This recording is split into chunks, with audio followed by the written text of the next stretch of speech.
Lucha guys just different, but you gotta be from Pine City to understand. Real talk. These guys will lick your head up. Telling you the but they dangerous. Lucha wise. She's a branding, take like snowfish gravy.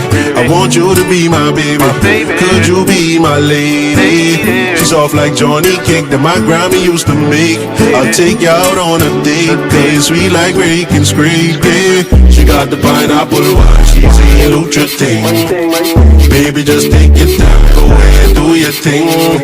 She got that gorgeous smile, don't let it get to your head. Cause she's a lucha gal, and ain't no type you can play with. She got pretty eyes, under thighs, head on you wonder why. On bikini, summertime, got you doing double time. Oh my, receive the speech at summertime. Staring when she start to whine, hold your head like oh my God. Flip ya, grip ya, lick ya, trip ya, quicker, thicker, they slicker, they love liquor. They love you when you're richer, spend your money, leave your liquor.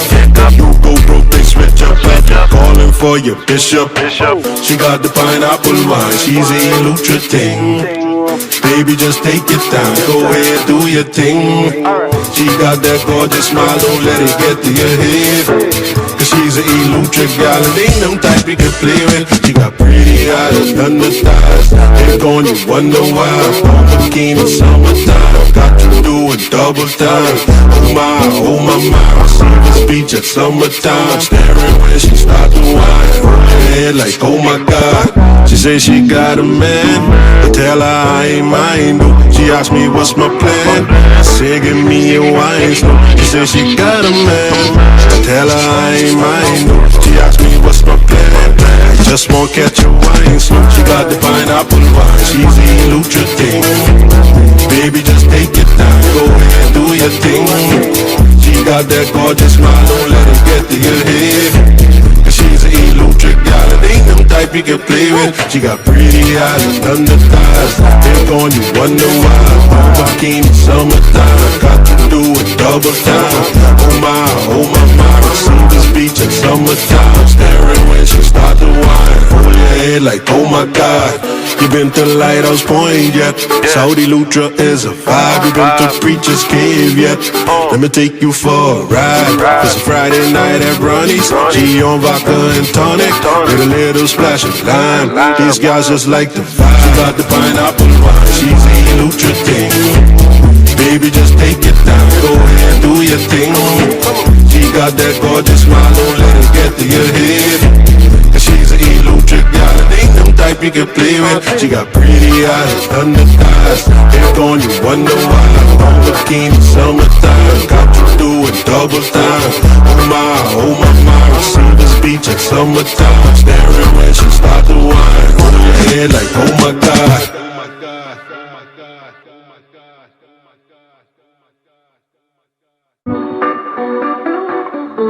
Lucha guys just different, but you gotta be from Pine City to understand. Real talk. These guys will lick your head up. Telling you the but they dangerous. Lucha wise. She's a branding, take like snowfish gravy. I want you to be my baby. Could you be my lady? She's off like Johnny Cake that my Grammy used to make. I'll take you out on a date, cause we like rake and scrape. She got the pineapple wine, she's a lucha thing. Baby, just take your time, go ahead, do your thing. She got that gorgeous smile, don't let it get to your head. Cause she's a lucha gal, and ain't no type you can play with. She got pretty eyes, under thighs, head on you wonder why. On bikini, summertime, got you doing double time. Oh my, receive the speech at summertime. Staring when she start to whine, hold your head like oh my God. Flip ya, grip ya, lick ya, trip ya, quicker, thicker, they slicker, they love liquor. They love you when you're richer, spend your money, leave your liquor. You go broke, they switch up, calling for your bishop. She got the pineapple wine, she's a lucha thing. Baby, just take your time, go ahead, do your thing. She got that gorgeous smile, don't let it get to your head.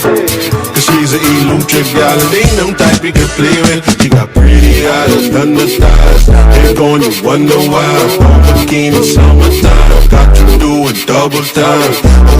Oh my, I see this beach at summertime. Staring when she start to whine. Hold her head like, oh my God. She say she got a man, I tell her I ain't mine. She asked me what's my plan, I said give me a wine. She say she got a man, I tell her I ain't mine. She asked me what's my plan, I just won't catch a wine. She got the pineapple wine, she's the elusive thing. Baby, just take your time, go ahead, do your thing. She got that gorgeous smile, don't let it get to your head. She's an elusive gal, and ain't them type you can play with. She got pretty eyes, thunder thighs. Think on you, wonder why. On bikini, summertime. Got you doing double time. Oh my, I see this beach at summertime. Staring when she start to whine. Hold your head like, oh my God. You been to Lighthouse Point yet? Saudi Lutra is a vibe. You been to Preacher's Cave yet? Let me take you for a ride. It's a Friday night at Ronnie's. She on vodka and tonic with a little splash of lime. These guys just like the vibe. She got the pineapple wine. She's the elusive thing. Baby, just take your time, go ahead, do your thing. She got that gorgeous smile, don't let it get to your head. She's an elusive gal, and ain't them type you can play with. She got pretty eyes, thunder thighs. Ain't on you, wonder why. On bikini, summertime. Got you doing double time.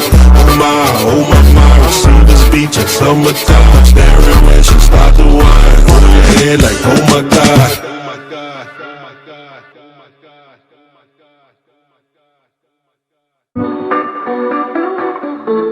You guys just different, but you gotta be from Pine City to understand. Real talk. These guys will lick your head up. Telling you beautiful, but they dangerous. You know you watch them. She's a brownie, take like snowfish gravy.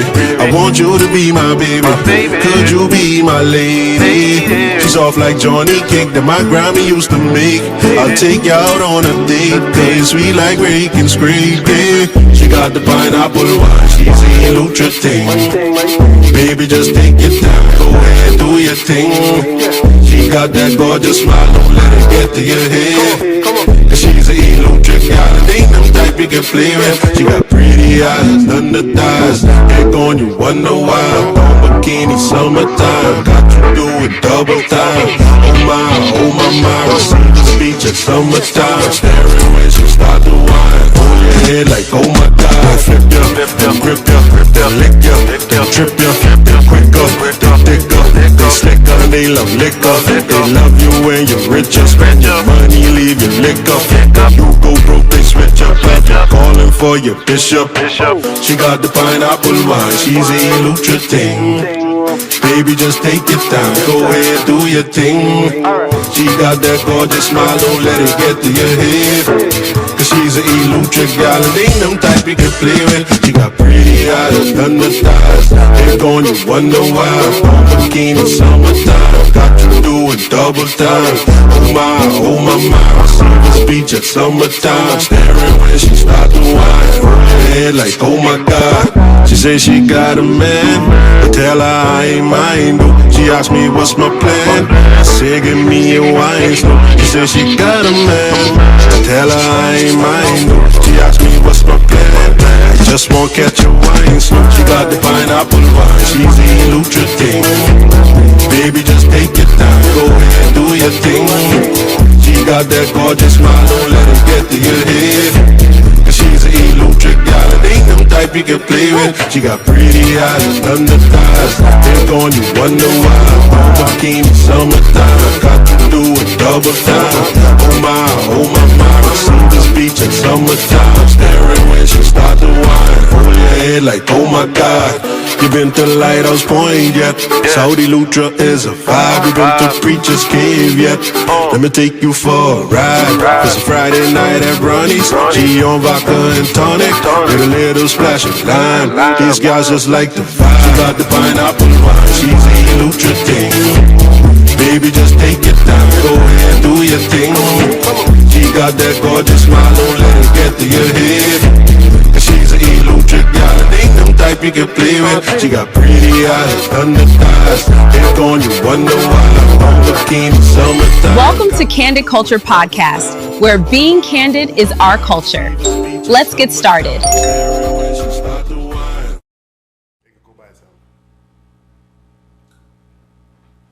Hello everyone and welcome to Candid Culture Podcast, coming to you live all the way from Etched Bay, Ilutri. Candid? Yes. Good evening, everybody. Of course, I'm Jamie Isaacs, your host, aka Mr. Candid, and it gives me great pleasure to welcome you to the third episode of Candid Culture Podcast. So before we go any further, I want to invite you to do me some small favors. Subscribe to the channel if you're not subscribed already. Like the podcast, like this episode, comment, and share. And click the notification bell right next to the subscribe button so that you'll be notified whenever we go live again and you don't miss any of these exciting episodes. Tonight we have a very, very, very exciting episode for you. I'm excited. My co-host, Frankie Campbell, he's excited. He says, I'm Candid, he's Frank, but we can see tonight. How you doing, Mr. Campbell? I'm good. Bring the mic into you. Watch. I'm good. Excellent. Glad to be here. Okay, good. In keeping with our, I guess, tradition that we established of having a minister, pastor, religious person come in to pray, to open in prayer, and speak some words of encouragement over the people, over the viewers that are listening. We have a guest pastor who I'll introduce later on in the show, but you can see him, so you already know who it is. Right? So again, just want to say welcome and stay tuned. Also take the time while we just getting started. You can text a friend, WhatsApp, call someone, let them know that Candid Culture Podcast is live on YouTube. You can share the link, share it on Facebook, share it on TikTok, however you want to share it, just get it out there. And so we want to thank you all of the first episode was up to like about 400 and something views. The second one was up to 200 and something views. So we know that you're watching, so we thank you for that. So continue to comment. We also have a call-in line. If you want to call in to be a part of the conversation, you can call 470-5824 or WhatsApp. But I recommend calling because very talking and stuff, I won't hear the phone go off in WhatsApp, but I'll hear it if you were to call. And we'll be sure to take your call and add you into the conversation. So, without any further ado, I'm going to invite my co-host to tell us who our sponsors are for the day. This exciting episode of Candid Culture is proudly sponsored by Candid Media, your source for professional video production, photography commercials, promotional content, music videos, live streaming, drone photography, and videography, and elegant, did I say elegant? Elegant red carpet staging. Whether you're promoting your business, celebrating a special occasion, or bringing a creative vision to life, Candid Media is ready to capture it. Call or WhatsApp Candid Media at 470-5824 or email us at candidmedia@gmail.com. That would be candidmedialimited@gmail.com. Candid Media, capturing moments, preserving memories. We're also sponsored by Oasis of Flavor, a place where all your taste bud dreams come true. Located on Queens Highway in Governor's Harbor, they serve delicious breakfast, lunch, and dinner, including chicken, ribs, lamb chop, crack conchs, burgers, tacos, and more. Open Monday through Friday from 7 a.m. to 7 p.m. and on Saturdays from 7 a.m. to 3 p.m. Call Oasis of Flavor at 470-9702. Oasis of Flavor, bringing great flavor to you. We're also sponsored by Q&L Building and Shipping Services, which provides convenient shipping from the United States directly to Eleuthera. Shop from Amazon, Walmart, eBay, Sam's Club, and your other favorite stores. Address all your packages using your name followed by capital ELU and ship them to 8294 Northwest South River Drive, Medley, Florida, zip code 3316. Q&L is located on Queens Highway in Governor's Harbor and is opened Monday through Friday from 9 a.m. to 5 p.m. Closed on Sundays, Saturdays, Sundays, and holidays. Deliveries are made to North Eleuthera on Thursdays and to South Eleuthera on Fridays. Register to learn more or just WhatsApp them at 823-3063 or call them 699-6905. Q&L Building and Shipping Services, making shipping to Eleuthera simple and convenient. We're also sponsored by Romel's Carpentry, Cabinets and Odd Jobs. Whether you need quality carpentry or pressure cleaning, pool cleaning, general maintenance, or just reliable property management, Romel is ready to get the job done. For quality workmanship and dependable service, call Romel today at 470-3214. Romel's Carpentry, Cabinets and Odd Jobs, your trusted choice for maintaining and improving your property. We're also sponsored by Sushi Time. Looking for something fresh, flavorful, and uniquely Bahamian? Visit Sushi Time at Sandy Beach Bar in South Palmetto Point every Thursday and Friday from 6:30 p.m. until 1 a.m. Enjoy their delicious twists on urban Bahamian cooked sushi, where island flavors meet sushi creativity. For more information or to place an order, call or WhatsApp at 816-0847. Anytime is a good time at Sushi Time. And there you have it for the Candid. Those are our proud sponsors for the day. And I take it back to you as you talk a little more about our special guest. Okay, it's a pleasure to introduce to you our very special guest, one of my favorite pastors. You know that.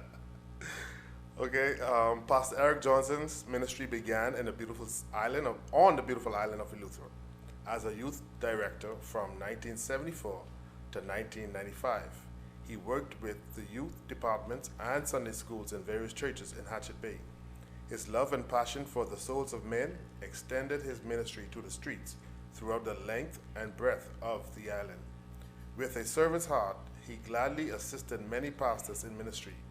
He was later chosen of God to take care of his people and to secure the ministry of St. Stephen's Baptist Church, Hatchet Bay, Eleuthera. Eric humbly answered the call, and in November 2019, he was ordained and presently serves as the 7th pastor of St. Stephen's Baptist Church. He is married to Evangelist Muriel Johnson and is the proud father of 2 daughters, Erica Johnson and Mayushi Jackson, 4 grandchildren and 2 great-grandchildren. So, Candid Culture Podcast, help me welcome our very own Pastor Eric Johnson. Welcome. Welcome. Pastor Johnson, how are you doing this evening? I'm doing great. Okay, we're going to invite you to lead us in a word of prayer as we open this session of podcast, Candid Culture Podcast. Thank you. Let us pray. Father, we're grateful for the privilege that we can come in this studio to give you thanks, give you praise, and to give you all of the honor and all of the glory. We thank you, O God, for the beginning of this program. We pray, God, that it would be a successful one. We thank you even now as we share in this program for this period. We thank you, O God, that it would touch and reach many, that they would see and understand that we have reliable people in this country and in this island of Eleuthera, whereby that we would be able to touch lives, help those that are weak, to lift those that are falling, and to bring them into a place where they can recognize that there is something good in every person, and God is able to bring that out if they will allow him to do so. And I present this program again to you, that you will get all of the honor and get all of the glory. In Christ's name we pray. Amen. Amen. Okay, Pastor Johnson, how you doing? How was your day today? It was blessed. Blessed? Wonderful. Your Sunday service? Yes. Good. Okay, at this time, we just want to invite you or allow you to, bring some words of encouragement to the people, to our viewers, or whatever the Lord lays on your heart to give to us today. Thank you very much for the privilege of doing so. I'm really amazed when I walked in here to see what you are doing, because I always wondered why it is that we didn't have something in this community like this. But both of you together and the rest of those who are assisting you, I thank God for you, and I pray that you would do greater things, not only to touch Eleuthera, but the universe. Yes. That you will be able to help other young men and other young women to allow their potentials to be visible, and not only visible, but they would be able not to be afraid of the talents which God has blessed them with. Yes. Because we need more of our people to come forward and to share what God has blessed them with. Talents, no matter how small it may look or seem. God has blessed every person with talents, and their ability sometimes is hidden because they're afraid to take a move forward. And I believe this initiative that you started, and this is your third episode, Yes. and I believe that there will be many more episodes that many people will be able to recognize their potential and come forward and make themselves available to do great feats for God, and that many others will understand there is good and there is greatness in all of us. Exciting, interesting. Pastor Eric, I heard your bio, and I understand that you started out as a youth director, interested in the youth, assisting with the youth. We have a goodly youth population in Hatchet Bay itself.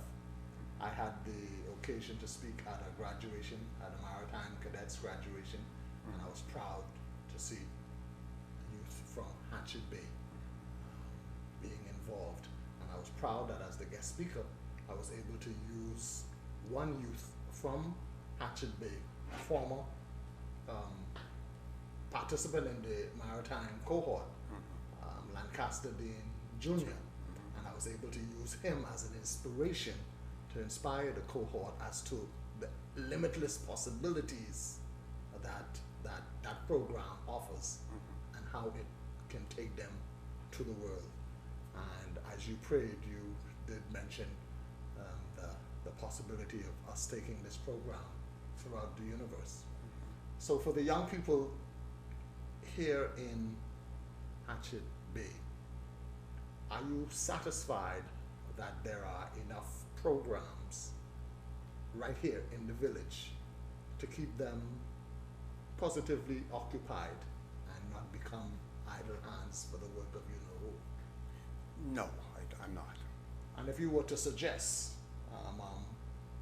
because we have listeners who may want to do some things, and if you were to suggest some things that are needed or that could happen, please feel free, because we want people to come in and do stuff. Well, I believe there are a lot of people, young men and young women, Yes. who are afraid of taking that first step. Yes. Because I can speak from my personal life. When you don't have that encouragement, you have a tendency of holding back, and your skills are hidden. And it must be somebody who's willing to reach out to you. Me, I had the opportunity of people reaching out to me and making me to understand that hidden talents have no progress. But when you allow your talents to be visible, then there's a chance that you can progress and you can escalate and go further and And not only that, you can help somebody else to recognize that. Because in my experiences, I traveled throughout many of the islands in this country. I was a lightkeeper, a former lightkeeper. Okay. And I went to some of the other family islands like Crooked Island and Sturbs Key and all of those other islands, Long Island. And so I had that experience of going from island to island, see how the people lived and how they conducted themselves. And I learned a lot. And by doing that, I was able to encourage other young people not to be afraid of what they're capable of doing, not to hide their talents. Sometimes some people are afraid that I don't have degrees and different things, and that holds them back. But I've learned through the years, sometimes people with degrees are not as successful as the persons who have hands-on experience. Mother's wit, they call it. Yes, and I feel within myself that if we can get to the point to bring those young people to the place and recognize that there is talents and there are abilities in each one of them, and that they need to take the initiative of finding somebody that can mentor them to bring out those hidden talents. Because I had someone to pull it out of me. When I was 13 years old, a gentleman said to me, "Boy, do you know God called you?" And he frightened me half to death. But the point about it is, he mentored me. Not only did he mentor me, I ended up working with him. He was my manager where I worked. Right. And he became my pastor. You see? Simply because someone took the initiative And saw something to bring out what was inside of them. Yes. And I believe that when we can get people to see the good in every bad situation, and I believe this is some of the areas of not only in Hatchet Bay, throughout this country, and most of all in Inupiat.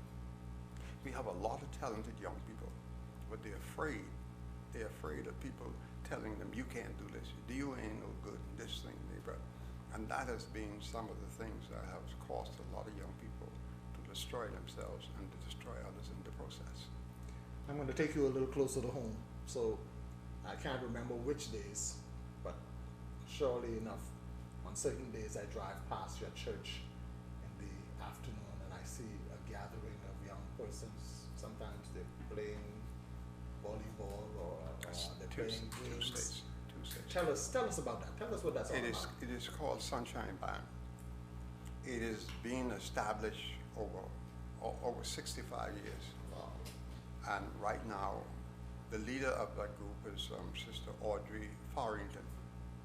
And it was started by two ladies by the name of Ruth Dean, who's deceased, and Elizabeth Smith. They're both deceased.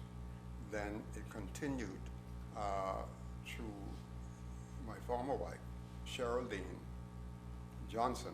Right. She did it for over 25 years. Wow. And when she gave it up, Reverend Ricardo Dean did it for a short period of time. And then when he gave it up, his sister, Gay Carroll, did it for quite a number of years. And they took it to the height, which right now it is known throughout the Bahamas and throughout some parts of the world. Sister Gay, she went, Carol, she took it, I should say Deacon Davis, she took some of them all the way to different parts of the Caribbean. My wife, we took the young people through different parts of the United States, and there was a time when we went into an area in Baltimore that was very racial because there was we lived with people that didn't know, they never mixed with colored people. Right. We stayed in their homes. The young people, they were afraid because they never stepped in white people's home. So they stayed there. When they came, they did the exchange, and they came here, and they live along with the colored people here. So it is a way of getting people to meet other people and to take that fear out of yourself and to recognize, okay, you have the talents and the abilities. Be yourself. What is the age group for the Sunshine Band? It goes from the primary level up to the high school level. Okay, so basically school-age children Yeah. are eligible to be members. Yeah. And you're satisfied that a great number of Hatchet Bay youth are involved, or there's room for more? You have room to take Room for more, because not only Hatchet Bay, because some of them came from Gregory Town, and some of them also would come from James System. And the movement is sometimes taken some evenings according to how they have it, because they have a period for primary level at certain maybe grades 1, 2, and 3, 5, and maybe 6, and then they have one from the 7th to the 8th, but they don't take them all at the same level. Right. They bring the levels in whereby it would be easy to communicate and to share with them, and to let them feel comfortable within their sphere. And I must say that Sister Audrey and Sister Clark, Shanna Clark, they've done a wonderful job, and they're still doing it. And Sister Audrey right now, I think she has brought it to another place, because there's so many, sometimes it'd be up to almost 100 children. I see a goodly number. Yeah, so it's just very done. So that is where it is. There's to be celebrating another year come next month. I think it's something like 66 years. Okay. Well, I want to commend you, and before I hand you over to our host, who was also a youth pastor coordinator, kind of person, I just want to throw out a challenge to the musicians in Hatchet Bay. I understand that Hatchet Bay has a goodly amount of persons who play musical instruments. Mm-hmm. And while your group is called the Sunshine Band, it's not a marching band, music playing kind of band. Mm-hmm. So I want to challenge the Pinders, who I understand are some of the best musicians around here. The one who used to be policeman with me, he knows who he is. Let's form a youth marching band. So when there's a funeral, the youngsters in Hatchet Bay will play to that funeral. When there is Junkanoo time, the youngsters from Hatchet Bay will play the music. When friends leave and the Porch Restaurant want some nice, lovely music for their dinner, the youngsters from Hatchet Bay will play to those functions and make a 5 cents and have another option as a career opportunity. So, Pinders, you listening to me? I know y'all can hear me. Marching band is your challenge. I pass you to your colleague, youth director, host, Candid. Yes, sir. Okay, Reverend Johnson, we thank you for those inspiring words. We're gonna move into a segment that we call Candid Regards. And this is a segment where we extend our sincere condolences to the bereaved families throughout the island. And at the end of it, we're gonna invite you to offer prayer for those that are in bereavement at this time. So, Mr. Producer, you can take us to Candid Regards. Regards segment is brought to you by Candid Media, your first choice for professional funeral service live streaming. Our live streaming rate is $150 per hour, plus a $100 logistics fee covering mobilization, setup, and disassembly. Secure your booking today with a $250 deposit, which covers the first hour of live streaming and the logistics fee. Allow Candid Media to help family members and friends near and far share in the celebration of your loved one's life. To book Candid Media, call or WhatsApp 242-470-5824 today. This is Candid Regards, where we extend heartfelt condolences To the families, friends, and loved ones of Julesita, Stubbs, Eugene Pinder, Roderick Tommy Pinder, Andre Dean, Veronica McCarty, Charles Andrew Young, Ricardo Fernander, Dave Thomas, Stevie Sands, Lysandria, M.C. Taylor, and Mabel Clear Richardson. During this time of sorrow, may their cherished memories bring comfort, strength, and peace to everyone who knew and loved them. From all of us at Candid Culture Podcast and Candid Media, please accept our deepest and most sincere condolences. May their souls rest in eternal peace.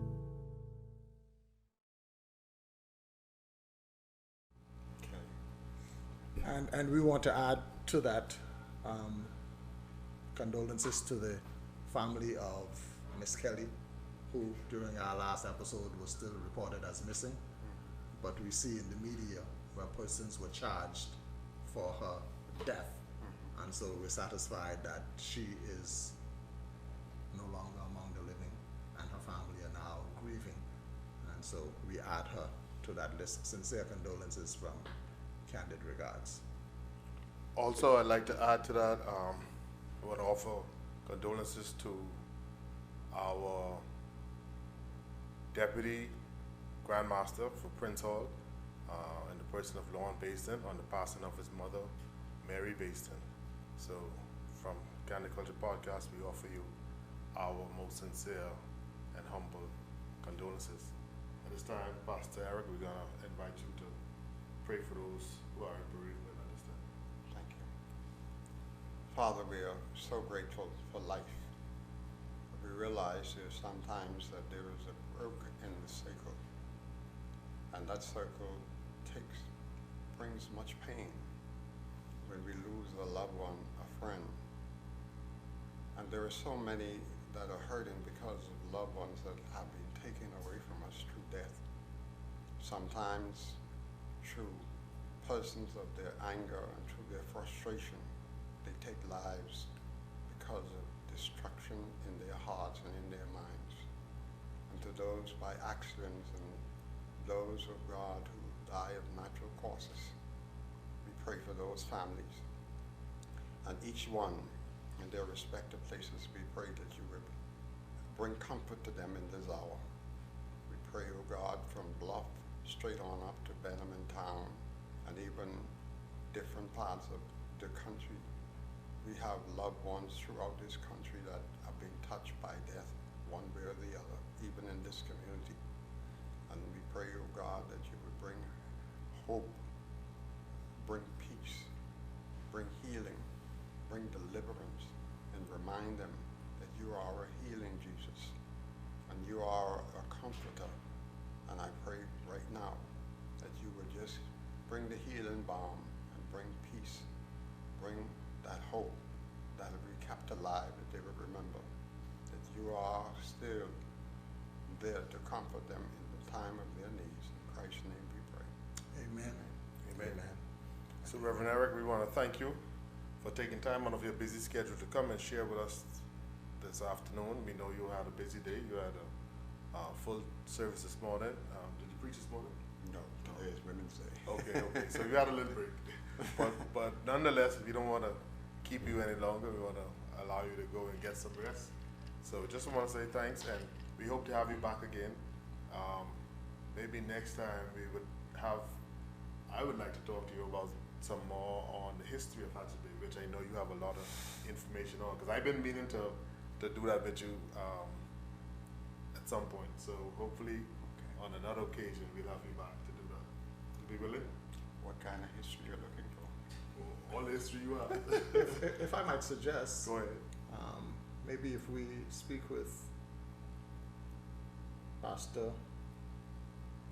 offline, Right. he would give us some guidance.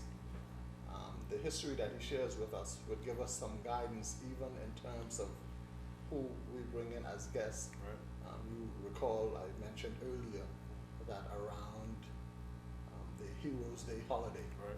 the episodes around that holiday, we want to identify Lutheran heroes Right. and of course Hatchet Bay heroes, and we can start gathering that list now by having some offline. If Pastor would make some time for us to come and speak with him for a few minutes, and that would put us in the right direction. Sounds interesting. And because we are creating a tradition where we have prayers at the beginning of each session, we will call on you to provide us with different members of your clergy Okay. to be a part of that want to make sure that we exhaust the clergy in Hatchet Bay. We're coming live from Hatchet Bay. We're going to exhaust the clergy in Hatchet Bay, and then we're going to branch out. And so we'll talk to you about that too, sir. Thank you. Thanks for Thank you. Thank you. Thank you. I think we go to a commercial break, and we'll be back. Before we go any further, let's take a quick break. We'll be right back with more Candid Culture. The following advertisements are banner ads, promotional images displayed during the Candid Culture podcast live stream. Showcase your business twice per episode for just $25, or choose our 8-episode bundle for $150.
Following are 30 or 60-second commercials featured on the Candid Culture podcast. Would you like to promote your business during our YouTube live streams? Contact Candid Media today and put your brand in front of an engaged audience. Traveling to Eleuthera or simply looking for a relaxing weekend getaway? Executive Stay Rentals in North Palmetto Point offers the perfect stay in paradise. Enjoy a spacious king-size suite featuring hardwood floors, granite countertops, modern appliances, air conditioning, smart TVs, Starlink internet, on-site parking, and an in-unit washer and dryer. Short-term rentals are available with the option to include a rental car. Call 1-242-47-03214 today to reserve your executive stay in beautiful Eleuthera. Eleuthera, are you ready for hassle-free, reliable, and fast shipping? Then sign up with Q and L Building and Shipping Services today and experience seamless shipping and delivery services. By registering with us, you'll enjoy quick and easy shipping from the US to Eleuthera.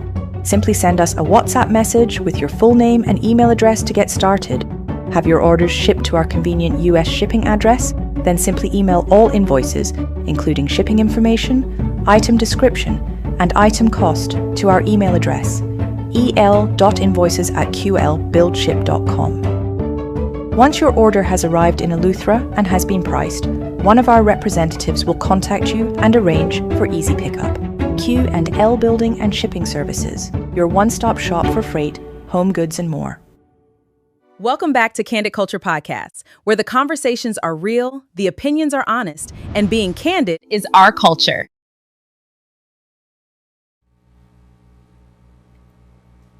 Okay, welcome back everyone. We're now moving into our segment that we call Candid Big Ups, where we just give flowers to people who are deserving of them.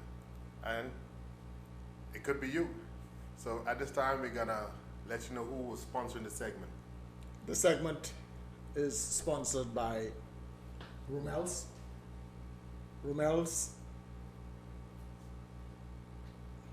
Carpentry and Cabinets, along with their odd jobs providing quality workmanship and reliable property service.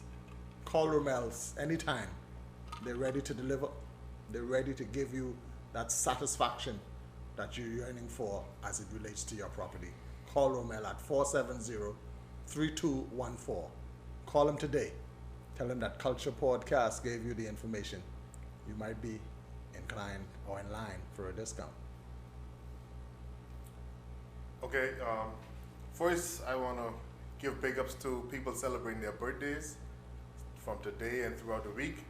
So today we have celebrating her birthday is my breakfast and lunch lady, Mrs. Shanika Scavallo. Happy birthday, Shanika. Happy birthday, Mom. Hope you enjoy the rest of your day. And on Tuesday, my niece Brianna celebrating her birthday. And on Wednesday, my other niece, Brianna's sister Brandina, is also celebrating her birthday. So we want to extend happy birthdays to all of you, well, to Brianna and Brandina in advance. And we hope that you enjoy your day and that you live to see many more.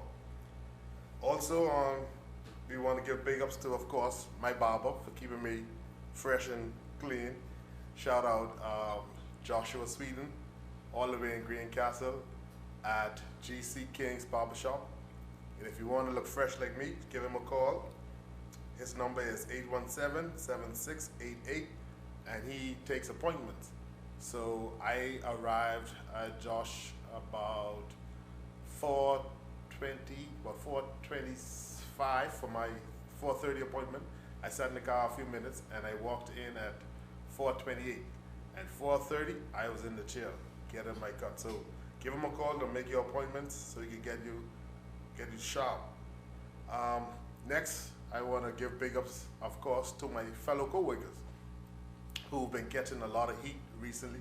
I want to big up BPL employees, the hard-working employees of Bahamas Power and Light, especially Luther, but throughout the entire Bahamas. I know you getting a lot of flack. Don't worry. The rabbit got the gun. So they've been talking all that talk. I get the mic. So I can fix that today.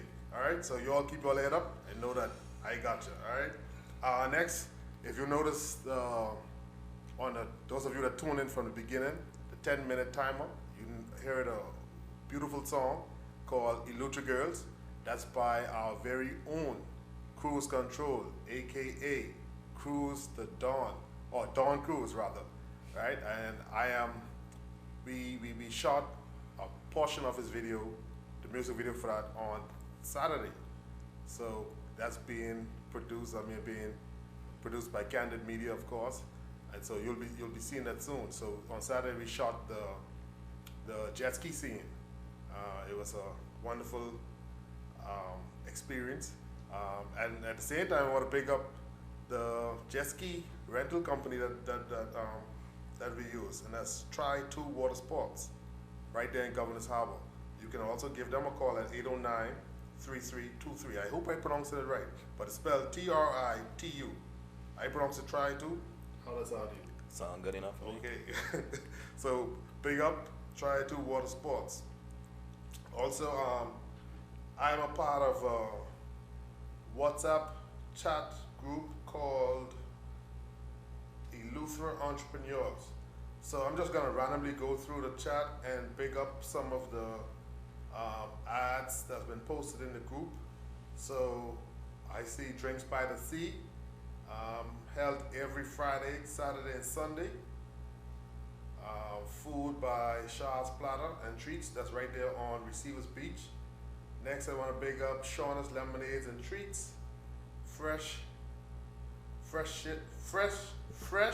sips, sweet treats, great vibes. Open Saturdays and Sundays. Located Receivers Beach. Okay, that's another one at Receivers Beach. Then we have Last Light Kitchen. That's in Governor's Harbor. All right, shout out Last Light. Next, we have Cooper Exports, a complete solution to your satisfaction, specializing in importing and exporting items from Nassau to Eleuthera and various from the islands. So big up. There's the next one in here that says, I build websites for your businesses. One page built around what you actually sell. so customers can find you, see your prices, and book you without waiting on your phone. So let's see if I can see the number here for them. The number here for them is, one second.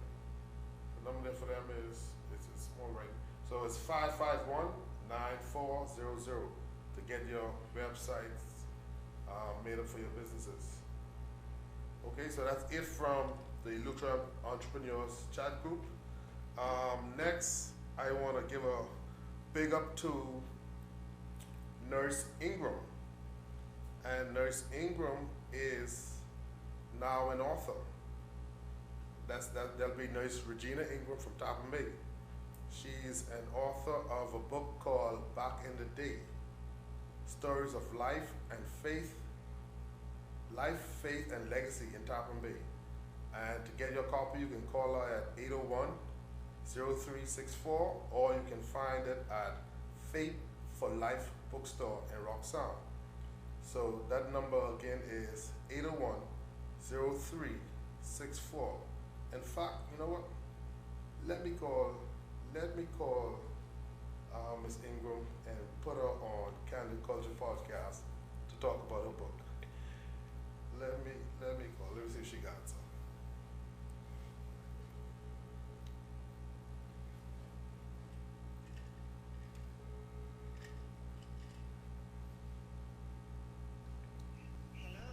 Mrs. Ingram, how are you doing? I'm great. How are you? I'm good. This is Jamie Isaacs from Candid Culture Podcast. Hello. Hi, can you hear me? I can hear you now. Yes, okay. So, like I said, this is Jamie Isaacs from Candid Culture Podcast. She's live. You're live on the air. You're live on YouTube, along with my co-host, Mr. Frankie Campbell, and our guest. We're calling you just to talk to you briefly about your book. We see that you have a book out now called Back in the Day, Stories of Life, Faith, and Legacy in Tappan Bay. You care to share a bit about the book and your inspiration for writing it? Yes, sir. Okay, so my why was, I always loved history, and I always loved old stories. From being a nurse, a community nurse, I spent a lot of time visiting older people, and they were just saying the stories, and one day it hit me like, hey, when these people are gone, these stories are going to be lost. And so, like I say, growing up in Tappan Bay and spending a lifetime with them, talking to families, patients, community people, it inspired a deep passion for preserving the local history and the traditions and the cultural heritage. And so what I sought to do was to honor the voices, the experiences, the faith, the resilience, and the legacy of the people and community that shaped my life, because it was rich. Tappan Bay, I'm going to big up Tappan Bay. Tappan Bay is a settlement like none other. And so I decided to write, to interview the older people. Much of the older people that I've interviewed has already passed, and so I thank God for giving me that opportunity to be able to interview them so their stories can live on forever. So I don't know if you want me to go through the book and just give you little sneak previews. Yes, that's fine. You can do that. Okay, so my prologue, it starts with, get ready to be transported to the sun-kissed shores of Tappan Bay, Lutheran, where the sea whispers secrets and stories are juicier than comforters at a beachside shack. We have juicy stories here. I am thrilled to share the tales of our beloved community, where life was simple, yet rich in laughter, love, and legacy. This book especially reflects life in Tappan Bay from the 1930s to the 1960s. What many of us call affectionately back in the day years. It was a time before modern conveniences changed daily life, when neighbors relied on one another, children played outside freely until the moonlight called them home, and faith, respect, and hard work shaped the heart of the community. Although some stories go beyond those years, the spirit of the era remains as the center of those pages. And just a sample of it begins with the Luther talking about the Lutheran adventurers and how they came and they wanted freedom of their faith. It tells also in Chapel Bay we have different sections, and each section has a history or a culture. We have different areas called Western and Barkhill. I don't know if you would have heard about some of these. Yes, ma'am. Bull Patch, the Bottom, the Jukes, and each one has a story. So if I say that I'm from the Jukes, right? There's a story behind that. People would know exactly right what kind of person I am. Yes, that's understood. And a lot of settlements, only Luther are like that. So I could definitely relate to that. Like they say, oh, she from Barkhill? Right. Okay, she biggity. Yeah. So each area had their own culture. Right, and there was what amazed me too. There was a line between Easted and Wested, and they had like, when the sun go down, you better go in your area, because if you was caught over your boundary, you had to receive whatever it was that a person was giving out. Right. So and then it goes on to tell, to show you daily life, like how people cooked on Three Rocks. They didn't have the electricity and all of that. They cooked on the outside. On the Three Rocks, they baked in a rock oven. They had no refrigerators because there was no electricity, and so they had something that was called a salt box. So in the book I have pictures of those. So as you read, you could look and see, how people wash the scrub board. Right, the iron washing, the pump. That the old pump that people use. And what stood out to me too was the contract. A lot of our men went to the contract in the U.S., and so they left their families behind. And this was working in the fields, like picking cotton and fruits and all of that. So they went for a season, and they sent their monies back home. But some didn't return home. I mean, that's the little juicy part. Some didn't come back home. Some started families of their own over there, but the majority of persons came. And then it talked about education, how education was, and how persons didn't really have books. Like now, they had slates, and so after a day of school, they had to memorize it, erase it, and and that told me why the older people so have sharp. such Good memories. Yes. So good memories. So Ms. Ingram, my co-host has a question for you. Yes. Hello, ma'am. How are you? I'm fine. I commend you on your fine work. Did you say that your book has photographs? Pardon? Did you say that your book has photographs? It has photographs, yes. And so I'm going to ask you to send us the photographs of the cooking on the Three Rock when the people didn't have any electricity, because I think we find ourselves in that place again, and in the event that people need to be reminded how to build a Three Rock. It's a good reference point. How to build it. Yes, ma'am. It's quite simple. It's quite simple. 3 big rocks and some matches. Okay. Mrs. Ingram, my co-host a little petty, so you gotta excuse him. I know that was what he don't know. I have a son working there, so I have to take over for BPS. Oh yeah, all right. So I know you talking about back in the day. I know right now y'all have a nice, pretty dock. Was that there back in the day, or that just come in recently? That just came there recently. But we are Tampa Bay, it's a fishing village, and so most of the persons were fishermen. And what touches my heart was when they went out, they bought the fish and they shared. Right. They shared it with other people, less fortunate people. Yes, ma'am. So fishing and farming was the main thing there. Right. And So, then I just want to touch a little on the healthcare. right. We didn't have nurses on and doctors on every corner. Right. And so we had stuff like community midwives that delivered the babies. We Right. had English ministers that were coming. So them and their wives, because they came from England, they were exposed to different treatments. And so they were very instrumental in helping the locals. If someone had a high fever or had worms or had a cut, they would give them some advice as to Right. what to do. Some of the older people told me what they did too. When they had a cut, they would either get the spider web from out of, they had these old smoky kitchens. Right.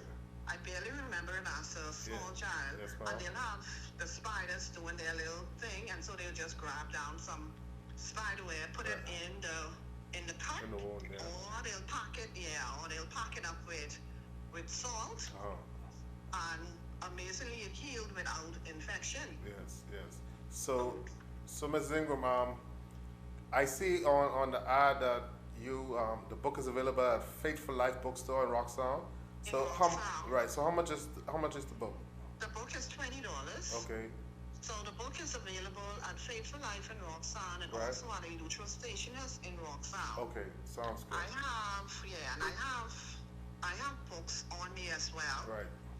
It could be purchased on Amazon. Okay. You purchase it on Amazon, and it's a bestseller, by the way. Yes. Yeah, and it's available in Nassau also.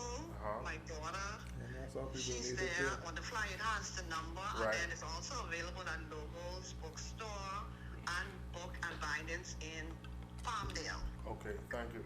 Yes, yes. So, Ms. Ingram, we want to thank you for taking the time out to talk to us and tell us about your book, and we hope that the word gets out and you get lots of sale as a result of being on Candid Culture Podcast. Yes, indeed. Just a kudos to my award-winning publishers, Dr. Charmaine Miller and her sister Lynette. They beautifully, the pictures on the book and Right. inside the book, they did an excellent job. So kudos to them and to my family for spending so much of my time on the computer Right. and not having time. So I want to say kudos to them and kudos to you. Thank you so much for having me on your show today. Yes, thank you too. That's what the show is all about. Yes, we're glad to have you. We look forward to having a copy on hand so that we're able to read excerpts from time to time. And we got some friends. I would arrange that, and many persons who have read it, they're waiting for a part 2. Yes. And so I'm working on a part 2, so look out, Bahamas. Yes. Part 2 is coming to a location near you soon. For sure. Yes. Okay then, again, Thank you so much. thank you. Yes, enjoy the rest of your evening. Yes, you too. Okay, bye-bye. Bye. Well, Mr. Candid, I think you took up all of the big up time, the entire segment, and I endorse everyone that you. But if you have, No, feel free. I got the mic. Yeah. I endorse everyone that you send a shout out to and big up. I second the motion. I just want to send out a birthday request to, I think, the best Minister of Finance this country had seen, K. Peter Turnquest, nicknamed Titus. He's celebrating a birthday. He was the tightest Minister of Finance. You had to fight for every penny from him. And I want to thank him for his service to this country. I got a strange kind of big up. I want to recognize and acknowledge the hierarchy of the Methodist Church. I attended the funeral yesterday for Roderick Pinder and the entire hierarchy of the Methodist Church. Incoming officers, outgoing officers, former presidents, everybody was there, and he got a hero's send-off. I felt proud just to be there and witness the moment. And so I commend the Methodist Church for a beautiful service yesterday. Okay. We're moving into our next segment, which is called Candid Connections, Love, Life, and Relationships. So joining us for this segment is someone I would consider a social media influencer, someone who is very, very opinionated. I call myself Mr. Candid, but boy, I don't know what to call him. I think he get me. He on a whole different level. So before we go into that segment, we're gonna hear from our sponsors. Well, I thought we'd do a commercial break and then come back. Okay. Make sure that our other sponsors and ads get some airtime. So we could go to a commercial break and we'll come right back with that segment. Before we go any further, let's take a quick break. We'll be right back with more Candid Culture. The following advertisements are banner ads, promotional images displayed during the Candid Culture podcast livestream. Showcase your business twice per episode for just $25, or choose our 8-episode bundle for $150.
Following are 30 or 60-second commercials featured on the Candid Culture podcast.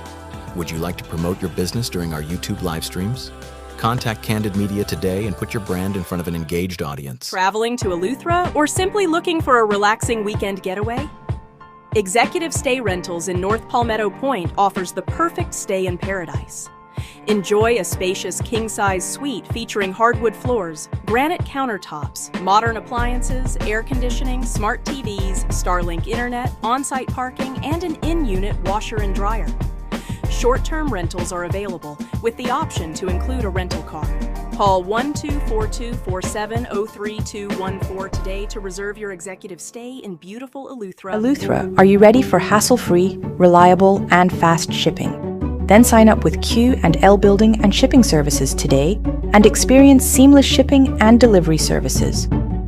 By registering with us, you'll enjoy quick and easy shipping from the US to Eleuthera.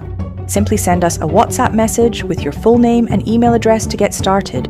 Have your orders shipped to our convenient US shipping address, then simply email all invoices, including shipping information, item description, and item cost to our email address, el.invoices@qlbuildship.com. Once your order has arrived in Eleuthera and has been priced, one of our representatives will contact you and arrange for easy pickup. Q and L Building and Shipping Services, your one-stop shop for freight, home goods, and more. Welcome back to Candid Culture Podcasts, where the conversations are real, the opinions are honest, and being candid is our culture.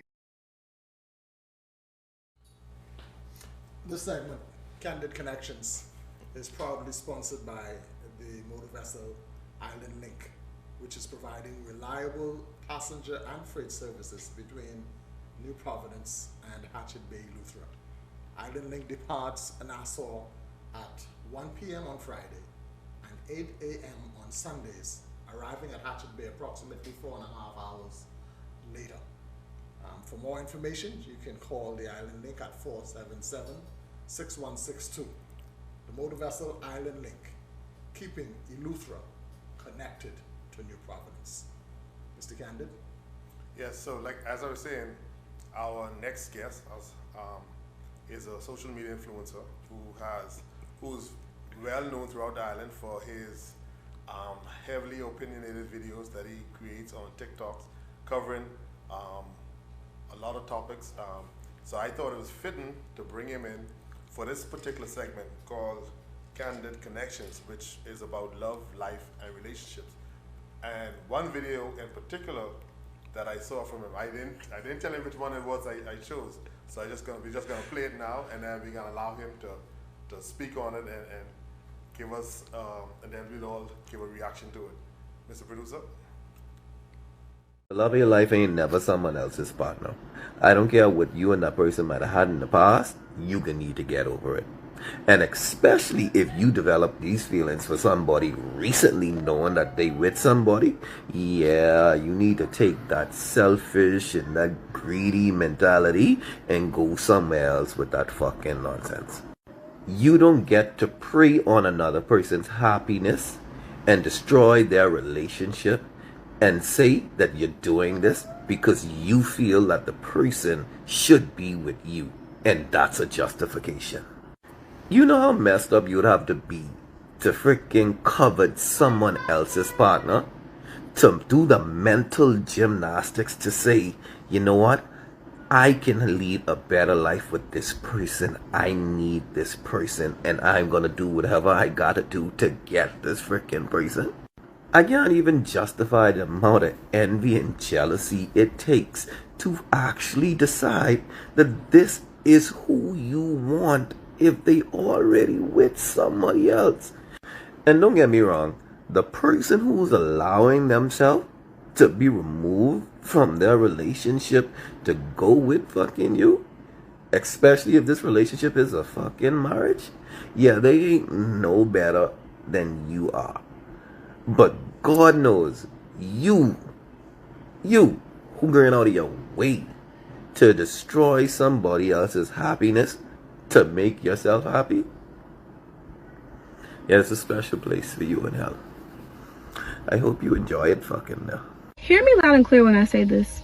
Girl, fuck you and that busted ass girl code. I will not stop messing with a man simply because he's married or simply because he has a girlfriend. I will come on this internet and beef with you hoes daily. All 7 million of you in my inbox, in my comments, even men too. I will beef with, I will not let off this man. That's our man, baby. Whether she want to accept it or not. The fact that he is saying he belongs to the both of us, I don't give a damn about what she talking about. Not in the slightest. At the end of the day, baby, how you gonna tell me that's a lovable ass nigga right there? The streets love him, she love him, I love him. Alexa, play, what is that song? I Love You by Faith Evans. Because baby, I'm not letting off. I don't care. Until we are in a solid poly, I will do what I got to do in the background to make that happen. I don't understand why women, they act like I don't know if it's being a girl's girl or what this is, but I won't put her happiness before mine. Why would I put the happiness of someone else before myself? That don't even sound fun. That sounds like the worst thing. I'd rather eat a box of thumbtacks than put another woman's happiness before mine. That don't even sound right. And so, with that being said, y'all keep saying, oh, she's messing with the married man. I don't believe in adultery. Oh, she's messing. Why are you in my business? You don't have to be here. That's the crazy part. None of y'all actually have to be on my page. So again, it is 7 million V1 over this nigga, and I will not get the fuck. I won't let go. I won't stop. So again, you can hate me all fucking day, or just mind your business. That's the. Okay, Okay, so first of all, let me apologize for the language. I mean, I know, but we saw your video, and I while watching your, shortly after coming across your video, I came across that, which is an opposing view to yours, which really counteracting what you saying. So I thought it fitting to put that in there and have you react to it. By the way, his name is Mr. Deval Francis, but he's on TikTok as Still Sticks. So you can follow him on TikTok. So what say you now, knowing your view and hearing that opposing view? Well, I understand why you didn't want to tell me which video it was that you wanted me to comment on. But in reference to the opposing view, before I touch my views on it, I never said at no point that you can't be in an extramarital relationship. I said I had a problem with you trying to take the next person's partner away from them 100%, because truth be told, like she said, her happiness is important, and if it isn't affecting his family, maybe they can do what they gotta do, to do whatever. I'm not justifying anybody else's nonsense. I know what I have to deal with. But on the flip side, what I said in reference to my video, it goes extremely deep. If you know for a fact that you met somebody in a situation, you decided to be in that situation, and you decide that you want more from that situation than that person had to give you. Now, it's not about the situation, it's not about the fun that you had, it's not about the convenience that was talked about and discussed. It's about you having 100% of that person to yourself. Why would you be that greedy? If it ain't broke, don't fix it. And as funny as it may sound, I just actually made another post in reference to side pieces just yesterday. We're doing some numbers. So yeah, it's a very controversial thing. But relationships, I must say, are fragile. And we know the importance of having a good, strong foundation in your family. We also know that not every marriage is a happy one. We know that people go out there and they find situationships, as they call it, to release their stress and help them go through life whilst they deal with the toils of certain relationships, because a lot of people get married and they don't get married for the right purposes. Right. So we know that there are going to be distractions. I'm just of the opinion, if you choose to make up your bed with somebody who's in a committed marriage, you choose to be a side piece. Either you sit in that position, right, and if not, you move on. Any thoughts on that, Cole? Well, let me declare that I don't have the moral compass or the moral standing to judge anyone in matters of this nature. Right. I'm a work in progress. God ain't finished with me yet. He's still working on me. That said, I believe what's important in any kind of relationship is that mutual respect. And so whatever the understanding is, it is important that it is centered around mutual respect and a mutual understanding. I believe if those rules are followed, the question of disrupting somebody else's happiness is less likely. Still possible, but less likely. You get into situations where persons declare what their present situation is in terms of relationship, be it marriage or committed relationship, and the other person, male or female, initially accept, oh yeah, I can deal with that, no problem. And then a week later, the annoying phone calls start. 2 weeks later, there are notes being left on the vehicle. 3 weeks later, persons are showing up on people's jobs. A month later, now with the social media revolution, things are popping up on people's statuses, etc., etc. That isn't mutual respect, no, in my humble opinion. That isn't mutual respect. relationships, all relationships, marriage, dating, they're not as simple as they seem. There is some level of complication somewhere. There are complexities with all relationships. People are getting to know each other. People are making concession to live with each other. People are making small compromises for mutual benefit and mutual happiness. And so when a third party comes in and willfully and intentionally disrupts that, I'm with the brother. A special place downstairs. Okay, I push back on both of y'all, because, okay, it reminds me of in the Bible when they was about to stone the young lady, yes. And Jesus showed up. Mm-hmm. And some people said he wrote in the ground, where's the man? Right. So, saying that there's a special place in hell for the person, and then you I think it takes three. Even though you're putting all the blame on the person, and you in your video you said you included the other person, but there's three. What about the third person?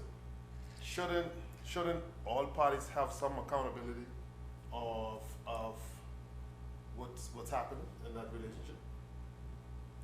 It depends on the relationship. Uh-huh. You have people who are married who have an open relationship, and they understand that not everybody involved in this relationship is monogamous. Right. You have marriages where people claim that they're dedicated to their person and they go and do what they have to do, like I suggested earlier. If your partner and this third party know about each other and there is an agreement to continue with this situation that y'all get going on, then abide by the situation. If not, and one party is being deceived, and the onus is on the person who's in that marriage to deal with the person who's on the outside, then by all means. If in dealing with the person who's on the outside, you didn't, when I say deal, I mean lay out the parameters and by which this extramarital relationship is supposed to take place. But that don't happen in the Bahamas. What don't happen in the Bahamas? The parameters are extramarital relationships. The agreement, like the parameters, like almost like poly, like a couple agreeing for the extramarital affair. I never heard of that. The married couple agreeing to the extramarital affair? Right. I mean, is that what you said? that might be a smaller average, but I think it is safe to conclude that there are some open relationships where people definitely agree to certain terms. Okay. Definitely. And satisfied.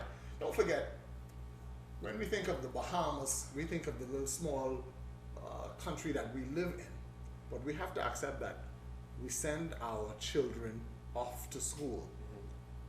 They are exposed to the cultures of the world. Exactly. And some come back. It's like there's a Locard's theory that says when two objects come in contact with each other, they exchange properties. So our children that we send off to school, they will leave some of the properties that we send them with. They will influence someone to do something Bahamian. Someone over there, wherever it is they go, is going to influence them to consider something African, English, or wherever it is they went. And so you could think back in the days when these tattoos weren't so prevalent. But our kids are being exposed and going to places where that's the order of the day. And eventually, it is infused into our culture. So back to our point, the question of open relationships, the question of menage a trois, the question of polygamous relationships, they're here in Bahamas. They are part of a daily conversation in the Bahamas. They're here in Bahamas. They are literally a part of a daily conversation in the Bahamas. Because if we be honest with ourselves, we don't have to leave the country to be exposed to it. We do have social media. Yes, yes. And on a daily basis, God forbid you allow your children to be on social media if they're young. On a daily basis, these are the topics that are discussed. The polygamy, the issues with the side chicks, having open relationships, alternative relationships. These are discussions that are sat down and debated online on a daily basis. Yes, but now, on the part where you say our children go off to school, from back in the day, you would hear stories from back in the day, or you'll see the evidence of it, where a married couple, I talk about back in the day now, a married couple, back in the day, a family would live like almost in the same yard. So a married couple, right here, the next door neighbor, right there, but next door neighbor get children for the man over here, and they the same ages, and they right next door, they like big. You've seen stories like that. The difference about it is back in the day there was less talk about it. It was more discreet. Nowadays, those kind of relationships seem to be either more open or they are brought to the light by virtue of social media and the various platforms. But I agree with you, they were always there. The lady nurse with the book, right? She spoke about persons going on the contract. Brother been on the contract 5 years, but he come back and he got a whole extra person. He got a 3-year-old and he got a 2-year-old, but he been on the contract for 5 years. You know, the brother didn't kick up no fuss because brother realized over there he left a 4-year-old and a 3-year-old, and those compromises were made, and you walk around right in these family island communities and you see a family of 4 children, and then you look at that little one and you say, boy, they adopt that little one. We ain't even got to go too far. Because I grew up with a lot of friends who happen to be my cousins here, learning that they my cousins right here in Hatchet Bay as adults. All my life, I thought they was other people's children, but I can step back. We ain't gonna talk too much Hatchet Bay people business in here, because in Hatchet Bay, I is driftwood. You ain't gonna cause me to pull up. So we gotta move into another video that I'm gonna ask your reaction for. But before we move to that video, let me ask you this question to bring it in. Are you an alpha male? Do you consider yourself to be an alpha male? I am. You are? I'm more or less Sigma mindset than anything else. All right. Producer, don't forget any monogamous alpha males of any race. I don't think there's a such thing as a monogamous alpha male. What? Wow. Come on. Yes. Really? Yes. There's monogamous men. I'm talking about the alphas. I'm talking about that 5% of black men that every black woman wants. They're not monogamous, right? Now, when I say they're not monogamous, I'm not saying he will always entertain another woman through your whole relationship. I'm saying that. I'm saying that occasionally in that relationship, he will entertain other feminine energy. You see what I'm saying? Monogamy doesn't mean a constant number 2. Some men have a constant number 2. Other men, it's an occasional number 2. But if he's alpha, he's going to explore the fruits of the forest. Do you think it's always physical? No. It can be quite emotional, especially if you're not getting what you need at home. Right? Women don't like monogamous men. Women don't like monogamous men. We're going to put that on Put the that screen. there. Women like to compete with other women. And women only want the man that has women, so have women. Now, when you get with that woman, if you get rid of your women, she gonna leave you for a man that has women, so you might as well have women. I don't know. Everybody different. I'm sorry. Don't I know. It's just like y'all so stuck on this nobody is monogamous type feel. I think they can.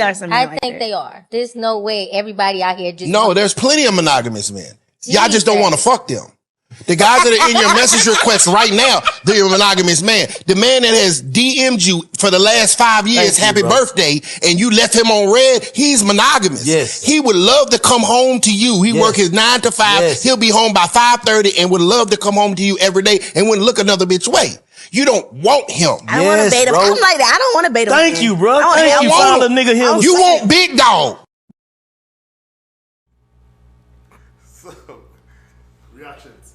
Okay, so. Well, for me, that's a lot of generalization. Right. Generalization that can't be denied or refuted in the context that we know that these things are happening.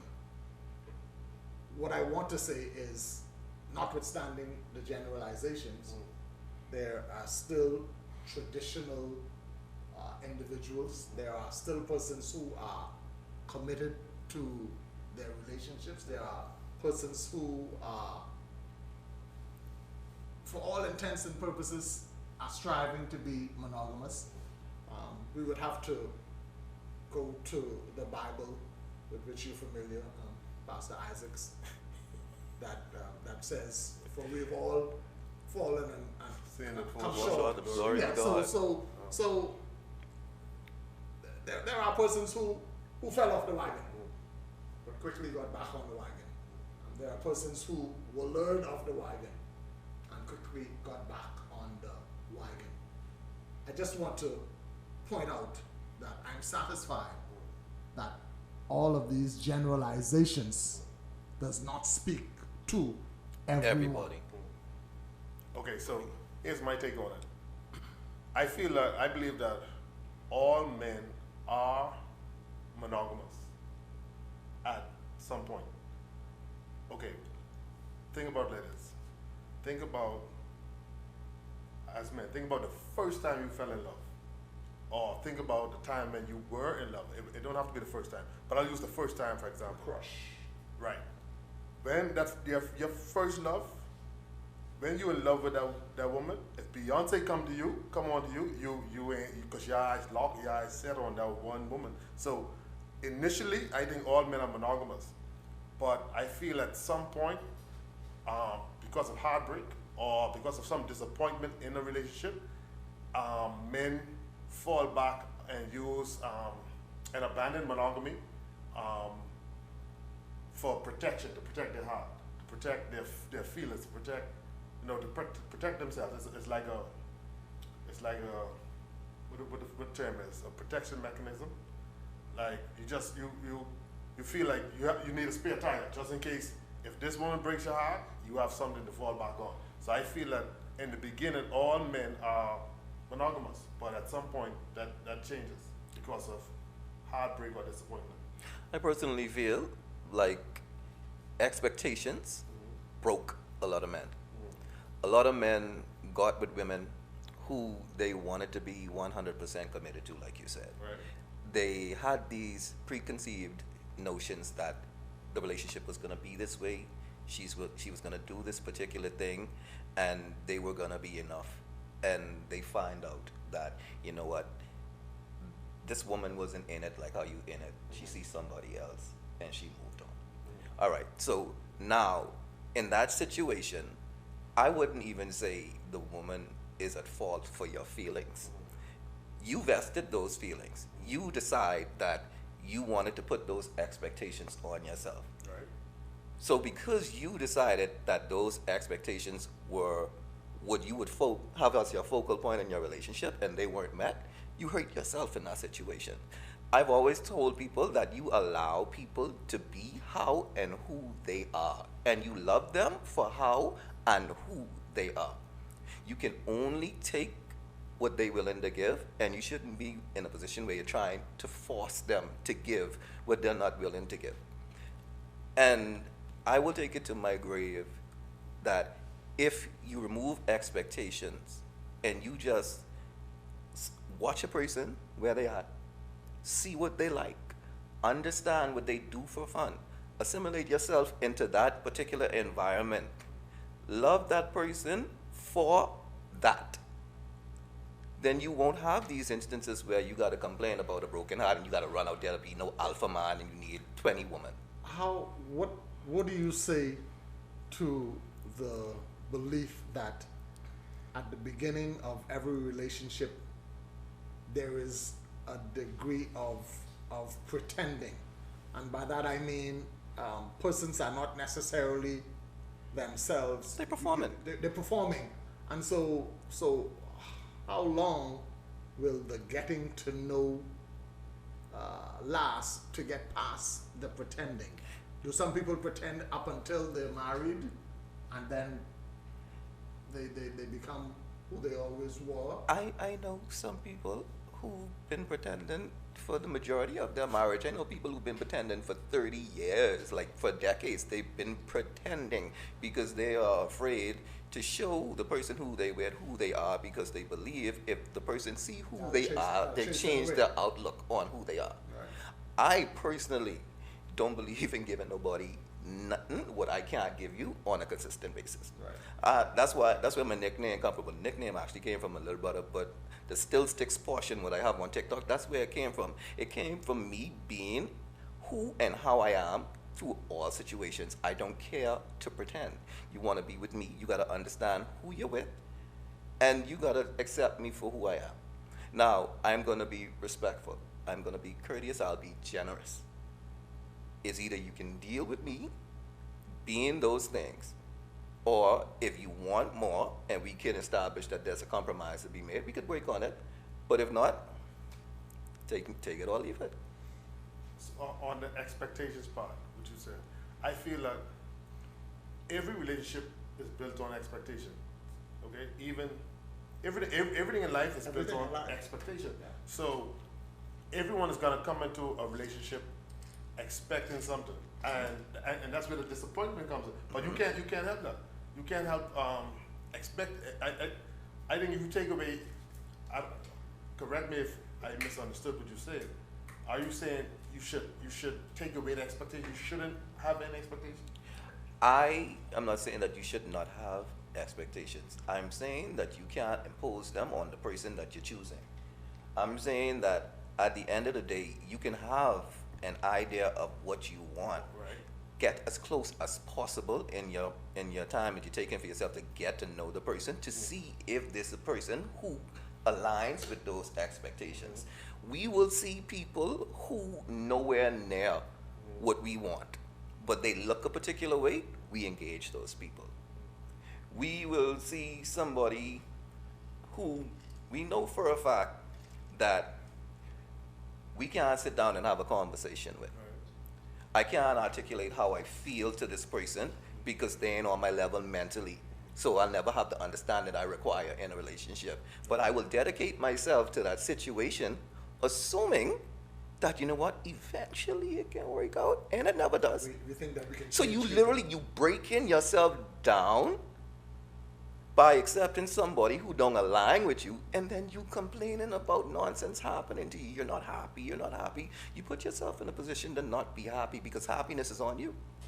And that's my opinion. I'm not saying that we won't have expectations. Like you said, life is about expectations.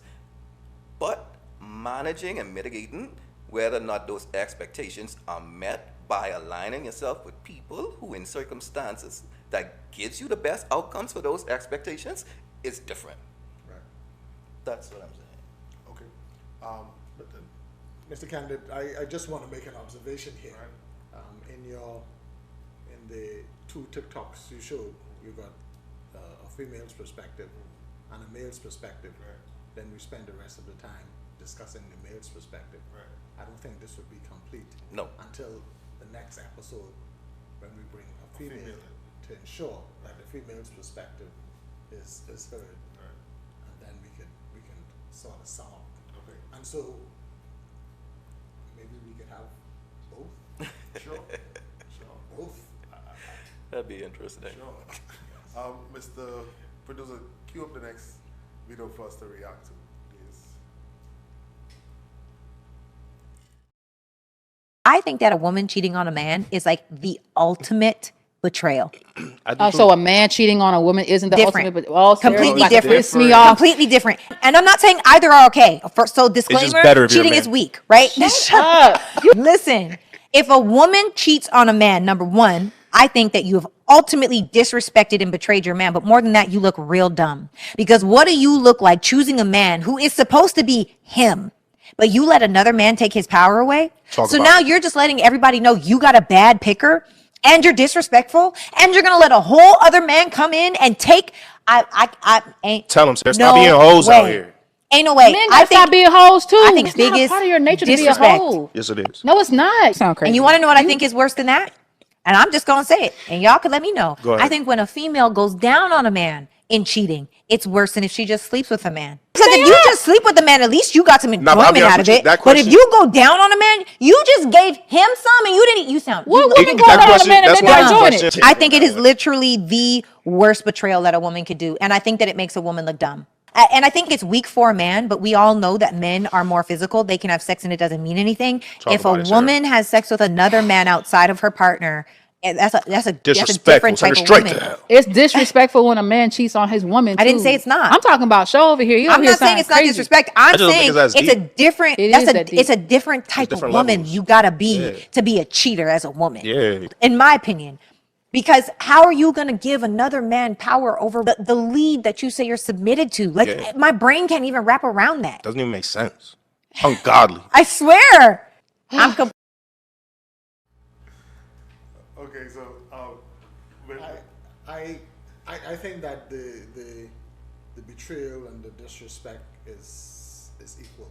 I don't see why one person is more guilty than the other person. I don't share her point of view. I believe that either one is equally disrespectful or equally guilty. That's my point of view. I would agree that the betrayal is equal. However, I feel like the circumstances behind cheating is different from male and female. Like, a woman, when she steps out, and I've asked a lot of women why. A woman, when she stepped out because she's normally invested in the person who she is going to step out with. She met this person, had a conversation with him, build up a friendship with him. You know, this is a journey that she takes to eventually. She's emotionally involved.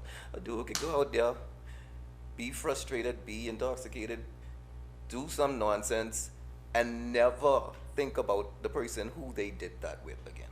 Unless they're making a concerted effort to go out there and to start a relationship. Most men aren't, well, most men don't, I'm generalizing right now, but most men don't have the strongest opinion in the world when it comes to stepping out of a relationship, because they know unless it comes out, it doesn't affect whom.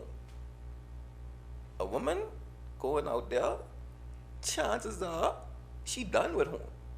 That's just my opinion of it. okay, Pastor. You and this pastor. We leave it there. Until next time. Until next time. Until next time. Until next time. Let's go to commercial break, Mr. Producer. Yeah, until next time. Before we go any further, let's take a quick break. We'll be right back with more Candid Culture. The following advertisements are banner ads, promotional images displayed during the Candid Culture podcast livestream. Showcase your business twice per episode for just $25, or choose our 8-episode bundle for $150.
following are 30 or 60-second commercials featured on the Candid Culture podcast.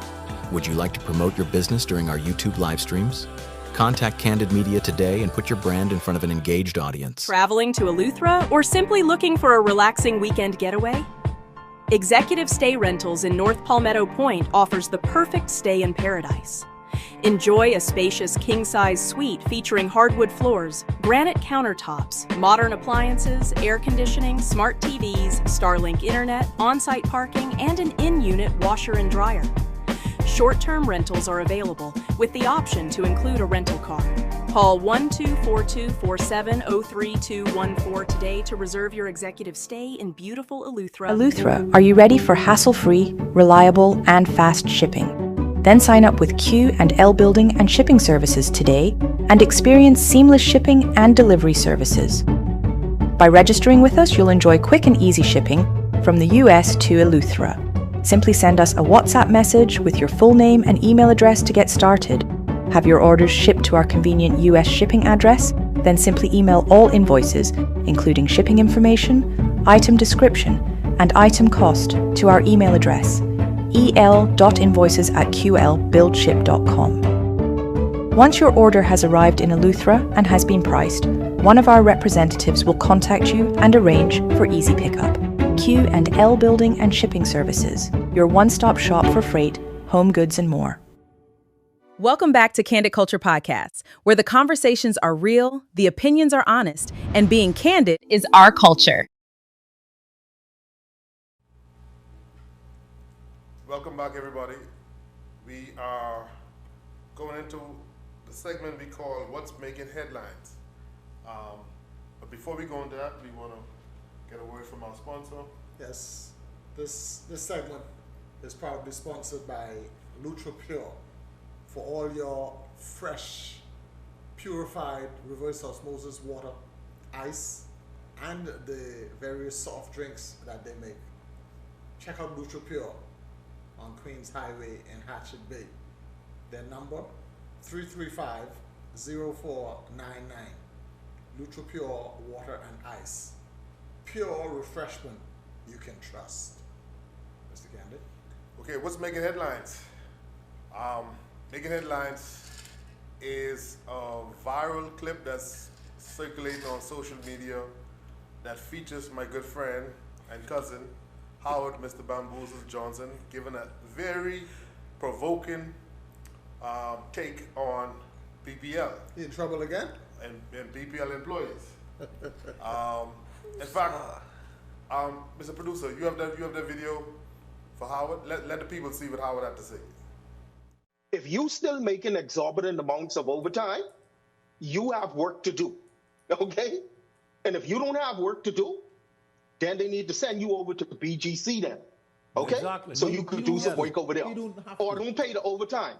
So everybody who is getting paid, sir, and everybody who has a working title with a job description under it has something to do. I am so sick and tired of everybody concerned with this electricity crisis, passing the buck and absolving their own selves of responsibility and holding everyone accountable.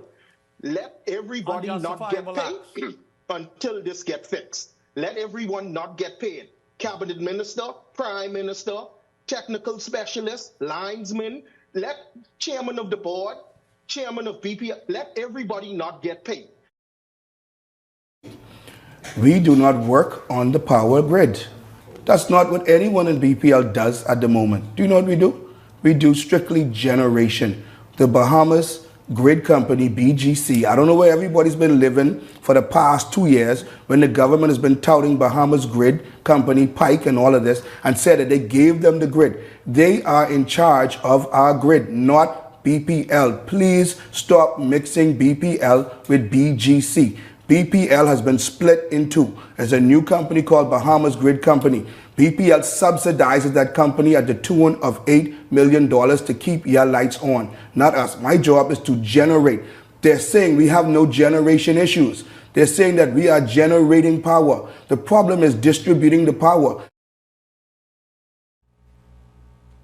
Okay, so you heard Mr. Bamboozle's take, and he was. But anyway, let me let him talk. We have him on the line. Mr. Bamboozle, we're live on Candid Culture Podcast. You there? Yes, good evening, Mr. Candid, and good evening, Frankie, and to your other guests. I can't remember the gentleman's name. Deval Francis. Mr. Francis, good evening to you all, and good evening to your audience. Yes, good evening. Do you care to give some context to that viral clip that we just played just now? Mr. Candid, we have a show, and you have, after each show, you have clips go out.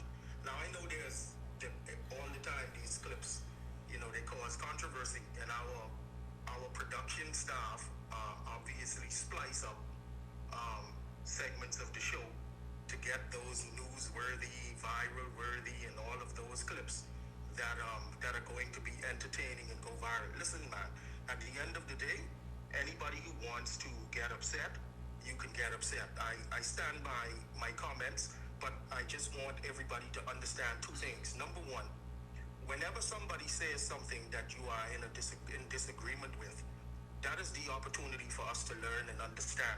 In the Bahamas, we have a problem where when somebody says something that we don't agree with, it becomes a zero-sum game. I gotta kill you and your perspective. I don't see that as an opportunity for us to dialogue and have a civil discourse and work things out.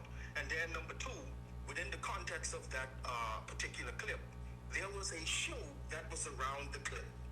And the clip is only 30 to 40 seconds of the entire show. And that show is one show in many shows that we've done on BPL where for the most part, on all of the other shows where BPL has been concerned, I have squarely thanked BPL workers for working hard and the work that they do. And I have most of those times chastised the government, the Minister of Energy, and BPL's management.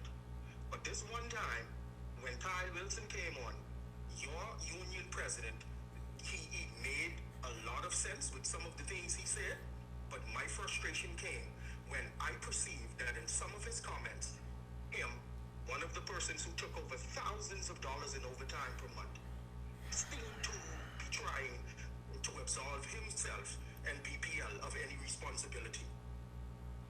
Okay, so, all right. Well, what I heard you say, and is, even what I object to as an employee, is when you said the part about nobody should get paid. You list off from the prime minister down, basically, and employees. But until the issue gets resolved.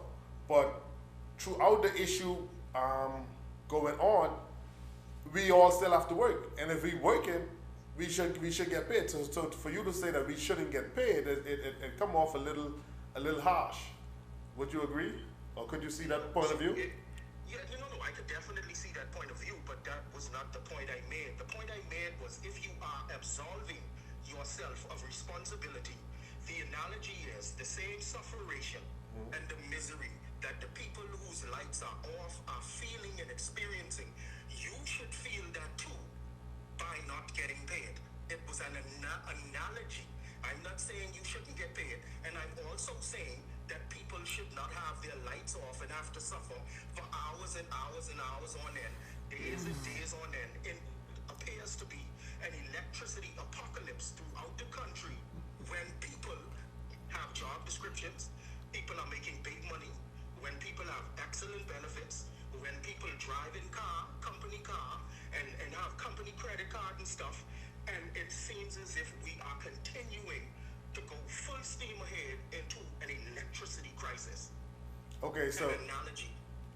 Okay, so who you feel is absorbing themselves from the responsibility? Are you saying that? Well, I feel like everybody is. I feel like everybody is. I said on Beyond the Headlines several weeks ago that the Minister of Energy at that particular time took 3 days to come out and respond to the first crisis that took place for a long time. She took 3 days. And me and my colleagues on the show criticized her heavily, very heavily for doing that. I criticized the Prime Minister last week when he made his speech because I felt like he didn't do enough. And I also felt like the Minister of Energy should now be removed and someone else should have a go at it. I've criticized BPL's chairman. I've criticized some of the other folks in management. I mean, everybody has not been spared, and that's why I said, in using the analogy, everybody should not get paid if you're absolving yourself of responsibility so that the suffering can take place on all sides. An analogy. Let's keep that in mind. Right. I ain't saying nobody should get paid, but I made the analogy for the purposes of suffering. Right. Suffering is if you don't get paid. You're my cousin. You have kids. You have a family. You won't get paid, so you would be suffering. The people who are not getting their electricity in this heat, they are suffering as well. It was an analogy. Well, okay. I understand what you're saying is an analogy, right? But under the present set of circumstances, right, the main people that are getting blamed and getting thrown under the bus through all of this is the employees, right? And I'm of the mindset or the perspective, being an employee, right? I know firsthand how hard employees work to ensure that power is restored and in less time as possible, right? Of course. The public would never know. The public would never know what employees have to go through to ensure. And so it's upsetting when people blame employees because they just don't know. When power goes on, I speak for Lutra, I can speak for us, right? If the public really knows how much how employees go above and beyond to restore power, they would actually be kissing our feet. Power would be off much longer if it's not for the talented, hard-working employees that we have. I'll give you an example. We had a situation when power was off because of a situation that happened, right? Nobody could figure out this particular thing. It was something major. The power was off for about 16 hours. It should have been off even longer, but let me tell you what happened. I had a co-worker who was off. He came in. This is not even his area of expertise. He came in, right? He troubleshoot.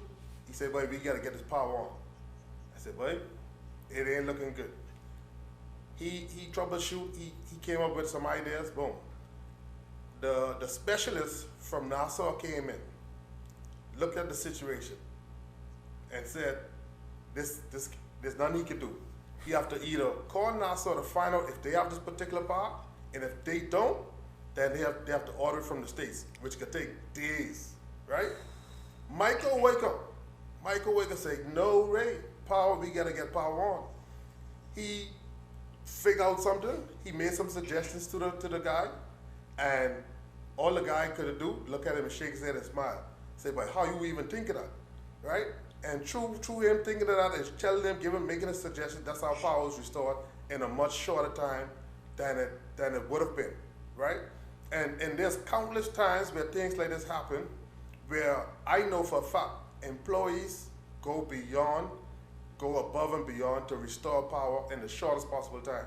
But yet still, every time things like this happen, the first people they throw under the bus is the employees. They never celebrate, they never talk about the employees in a good manner to say how hard they work. All they talk about is overtime, right?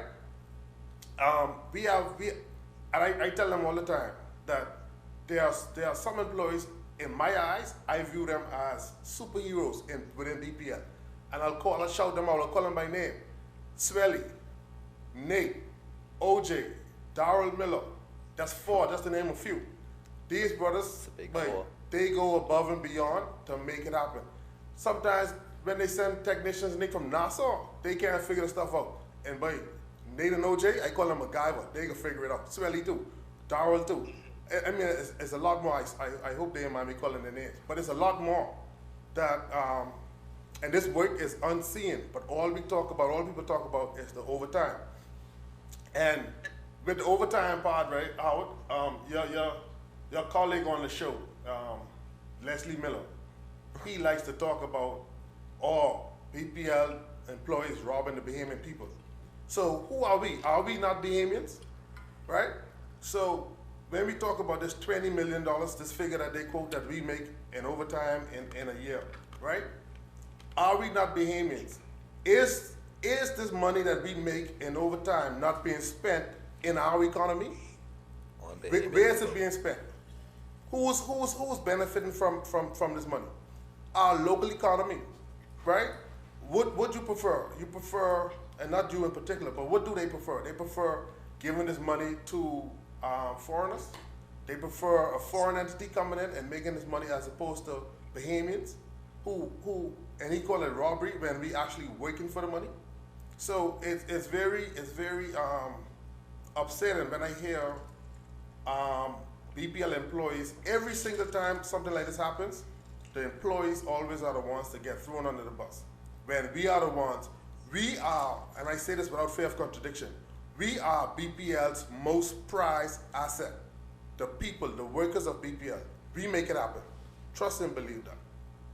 Yeah, so Mr. Candid, in response to much of what you've said, right, there were some things that Mr. Wilson said that I emphatically agree with. And I want to state on the record here on your podcast that my previous comments in the past, taken in their entirety about this BPL matter across a number of shows.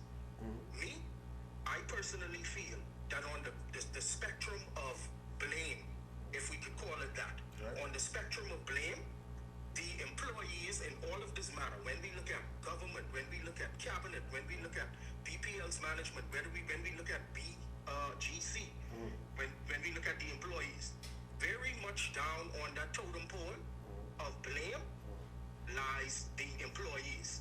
Now, Mr. Wilson came up, because on Monday, I was on the show, and on Friday, Monday, I sat there and told me and my colleagues watching the interview that was done with Mr. Wilson. Mr. Wilson brought up something that I felt was very relevant and important. He said the finger pointing and the spotlight continues to be solely on BPL, and nobody is asking some very pertinent questions about BGC. And when he said that, that was something that really hit me, because that is very true. We're always focusing on BPL. And one of the reasons why, in speaking to a cross-section of persons, because I like to do my investigative journalism as much as I can with the time allotted when we're preparing for these shows, right? I call people and I talk to people. I have family members and everything as well.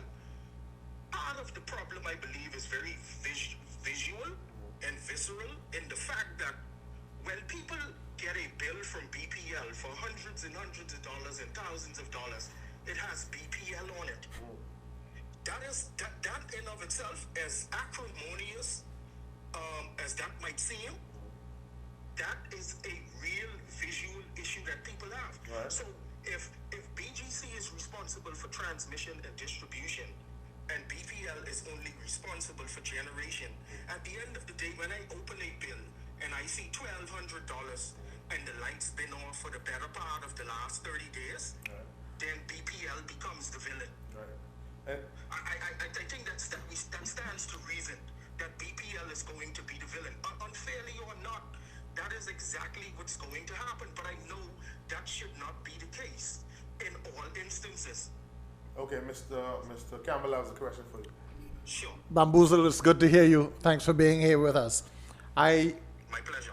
I have one observation, which is I blame Mr. Wilson and his union and his team for one thing and one thing only. When initially this whole question of BGC came about, there was a little grumbling from the union. But I think that the minute the union was satisfied that their jobs were safe and everything was fine with them, they stopped informing the Bahamian people that possibly this whole BGC deal was not in our best interests. And that is where I blame them. They should have looked out for the Bahamian people. They should have advised us that this wasn't in our best interest and it wasn't in their best interest. Because think about it. A lot of noise is being made, $20 million a year for overtime, but $8 million a month for BGC. You add that up, and we're getting nothing for it. Nothing. At least we know that Candid and his team are going out when the lights are off and trying to restore it. We're not hearing anything that BGC is doing when the lights are off. We're not seeing or hearing of any value that we're getting for this $8 million a month. I feel that Mr. Wilson and his team ought to have advised us more. They could have told us some more of the pros and cons and had us on a greater alert. People can't talk about BGC because we don't even remember the acronym. I don't know who they are. Who is BGC? But let me give some context to that. BGC is only in Nassau. So if you want to use the 20 million for overtime, that's the entire Bahamas, because the entire Bahamas is covered by BPL, right?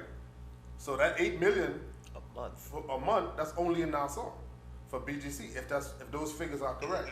So BGC is BPL still covers generation and distribution and all the family islands, as far as I know. I know for sure in Luther. So I think that's something that Kyle should have pointed out too. That BGC is Nassau only. And Kyle leaked some of the BGC information, just how they leak your pay, so we could know what's happening. Leak some of that. Leak that information. Balance the budget. Level the playing field. Let us know what's happening with this BGC and tell us where this $8 million going. Who connected? Help us to follow the money. Help us to know where this $8 million going. Is it leaving the country? Well, for sure, that so-called 20 million ain't leaving the country. I'll tell you what my fear is, gentlemen. I'll tell you what my fear is, and this is just my perspective. I could be wrong. I stand corrected. But my fear is that I shared with Mr. Candid yesterday. When I see what's going on, and I've been working in finance in the United States, I see something classic going on there. The movement of BPL's resources strategically over to BGC, $8 million a month. There was an attempt to siphon off BPL's employees and have them go over to BGC as well. And Mr. Candid, you know that didn't work out, and why? It just seems that this strategy that is playing out is for the purpose of moving all of their assets and resources over to BGC. And at some future point when that is done, bankrupting and liquidating BPL to get that $500 million legacy debt off of the books and deemed as toxic, so that it can be moved off the books, and now BGC controls the whole outfit free and clear. And that's a problem. That is furtherance of the bad deal to the Bahamian people. If that is what is ultimately coming down the pipeline from BPL and BGC being two separate entities. Okay, all right, Mr. Bamboza, we thank you for clearing that up, giving context to your viral moment, your viral clip. So thank you for having me. Until next time, keep it candid. All right? Thank you. All right, thank you. Mr. Candid, we gave time to the Bahamian people on a matter that is of utmost and urgent importance, and it's clearly justified. Our next segment would have been the political landscape. The one you ducking, man? No, actually, we're not ducking it. What I want to do, without even talking about the sponsor, because we got 30 seconds. I just want to drop it here and make it known that in our next segment, that will be front and center. and that being Papa. No. Hold on. You ducking smoke. Viewers, Mr. Campbell ducking the smoke.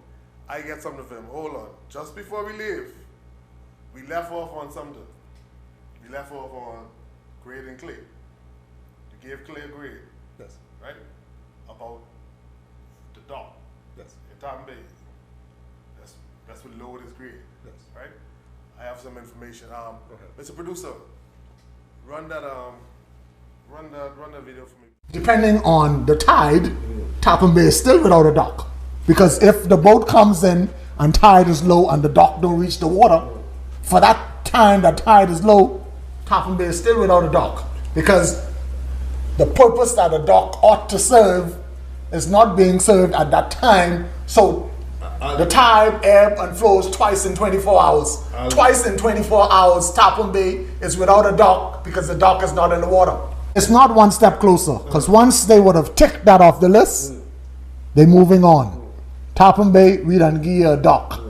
If it ain't fit, we done give you a dock. Switch it.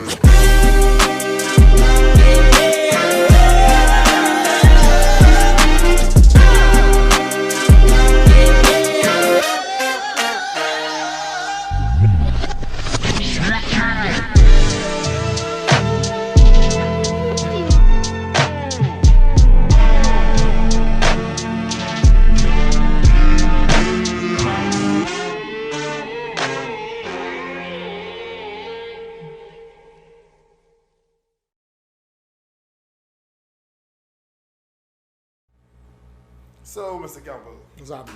in that last video, that clip I showed, you said once they ticked it off the list, that's it. Mm-hmm. I took that video yesterday. Well, they there now. Extended the dock.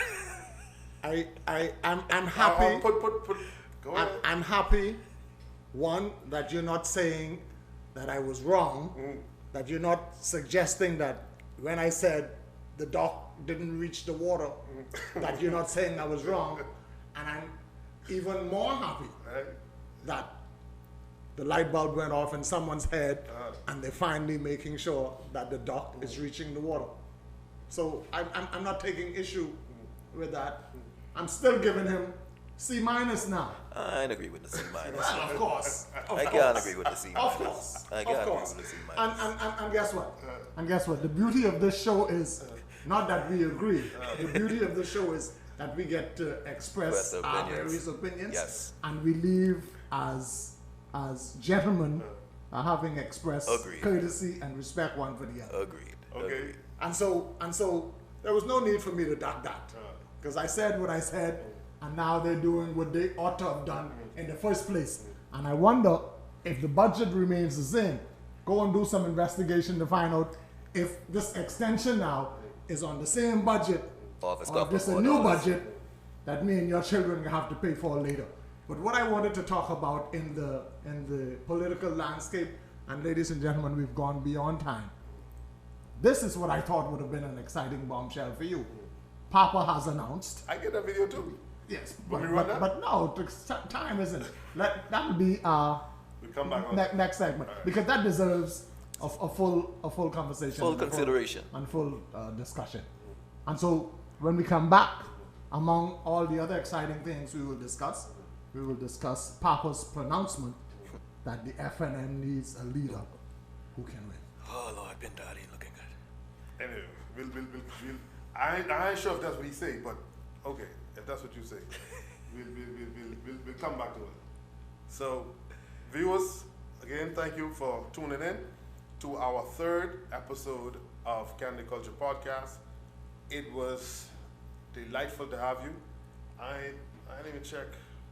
Give me a chance just to look to see if any comments here. Usually. You were too busy defending. Yeah, boy. keep it rolling. Yeah, boys. Okay. Yeah. So, all right. Thank you all. How much viewers so far? Well, we have 15 live viewers right now. So, to you 15 live viewers, thank you for tuning in. Thank you for sticking with us to the end. And we invite you back on Thursday. for our 4th episode. Okay, so final words. We love having you. We love the topics that we've discussed, but we want to hear from you some more. We want to make sure that we're not leaving anything out that you want to hear about. We're not failing to investigate anything that you want us to shed more light on. Send your comments, send your concerns, and we give you our assurance that we'll do our best to bring them to light. Because here on Candid Culture, being candid is our culture. Definitely. So until next time, keep it candid. Keep it candid. Culture Podcast. Host and executive producer James Isaacs, aka Mr. Candid. Co-host Frankie Campbell. Technical director / live video switcher Wayne Moore. Produced by Candid Media. Video production and editing Candid Media. Countdown music Elutra Girls by Don Cruz. Used with permission. All rights belong to the respective copyright owner. Special thanks our guests, sponsors, and viewers. Like, comment, share, subscribe. The episode may be over, but the conversation continues. Tell us what you think in the comments, and don't forget to like, share, comment, and subscribe to Candid Media. Until next time, keep it real, keep it respectful, and always keep it candid, because being candid is our culture. Thank you so much for watching. Don't forget to like and comment, and share and subscribe. Being candid is our culture. Yeah. And then coming back 6 months later.